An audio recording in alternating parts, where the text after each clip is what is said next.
نے فرمایا کہ اگر ہم لوگوں نے اپنے بچوں کی بچپن سے تربیت کی ہوتی تو میں نہیں سمجھتا کہ آپ کی تربیت جو ہے وہ مغلوب ہو جائے اور نیٹ کا ماحول اس پر غالب آ جائے اور وہ جا کر یعنی جو بے حیائی کی ویب سائٹیں ہیں وہ اس طرف مائل ہو جائے۔ اگر آپ نے اس کی بچپن سے تربیت اچھی کی ہوتی تو فرما رہے ہیں کہ سوال ہی پیدا نہیں ہوتا کہ وہ اس طرح کے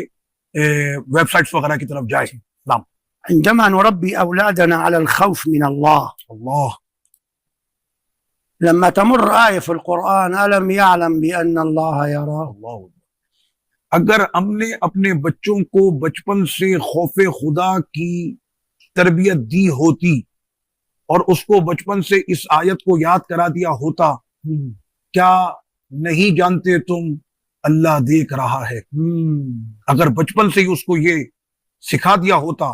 تو وہ اس طرف کبھی بھی مائل نہیں ہوتا، بھلے جتنے بھی